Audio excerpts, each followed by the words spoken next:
சீமான் இனத்தான், அதனால இங்க நிற்கிறான்.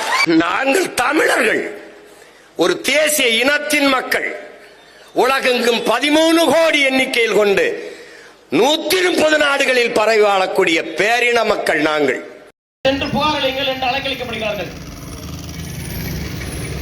அங்கே புகாரளிக்க சென்ற போது அங்கே ஒரு அம்மா காவல் ஆய்வாளர் அவர்கள், உன் பொண்ணு எங்கேயாவது ஓடி போயிருப்பா, நாளைக்கு காலையில தெரியும் எவன் கூட ஓடி போயிருக்கா அப்படிங்கிற மாதிரி சொல்லியிருக்காங்க. இதுதான் இன்னைக்கு இருக்கிற காவல்துறையோட நிலைமை.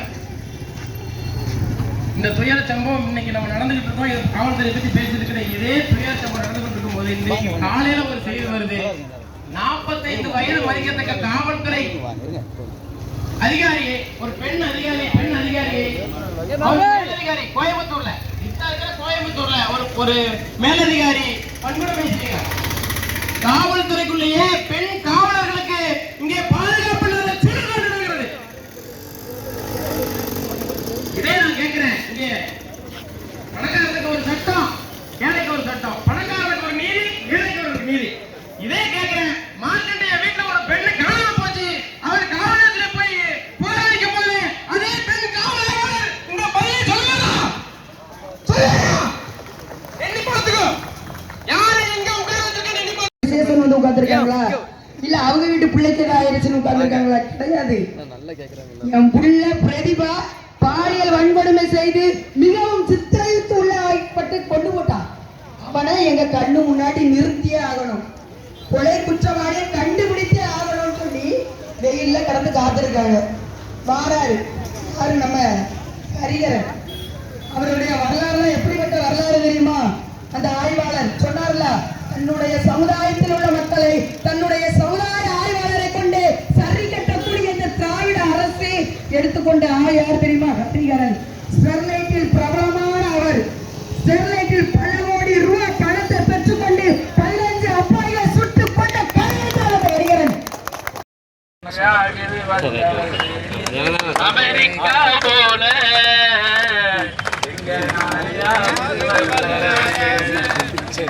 கிருஷ்ணராயம் ஜனநாயகத்தை காப்பாற்ற தேர்தல் கூட்டம். ஆனா தேர்தல் அதிகாரியை காணலங்க. யாருன்னு கேட்டா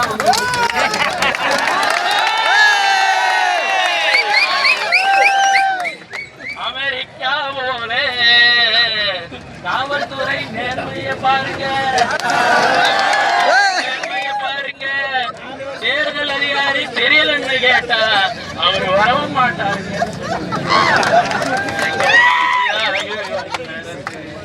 அமெரிக்கா போல அமெரிக்காவில இது நம்ம அதிபராக இருக்கின்ற கேலி பண்ணி உருவச்சிலை வைக்கிறதுக்கு வெள்ளை மாளிகைக்கு முன்னாடி அவங்க வந்து ஜனநாயகத்தை கொடுத்துருக்காங்க. ஆனா நாம எங்களுக்கு வந்து நீங்க தேர்தல் விதிமுறை மீறி இருக்கீங்கன்னு யாரு சொல்றது? தேர்தல் அதிகாரி தானே சொல்லணும், தேர்தல் நடத்தும் அதிகாரி சொல்லணும். ஆனா நாங்க தேர்தல் நடத்தும் அதிகாரியை பார்க்கல. தயவு செய்து எங்க கண்ணுல காட்டுங்கன்னு கேட்கிறோம். நம்ம தேர்தல் அதிகாரியை பார்ப்போம். நம்ம அவங்களதான் 30 நாள் பார்க்க போறோம். அவங்கள முதல் நாளே பார்த்துருவோங்கிறோம்.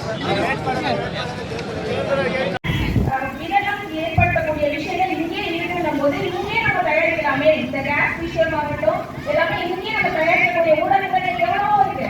ஒரு மாடு வளர்த்தா ஒரு குடும்பத்துக்கு தேவையான அளவுக்கு பயோகேஸ் தயாரிக்க முடியும். 4 மாடு வளர்த்தோம்னா ஒரு கூட்டு குடும்பத்துக்கு தேவையான பயோகேஸ் எல்லாமே நம்மளே தயாரிக்க முடியுங்கிறத எத்தனை ஊடகங்கள்ல சொல்லிட்டு இருக்காங்க. மக்கள் இப்ப சிந்திச்சு பாருங்க.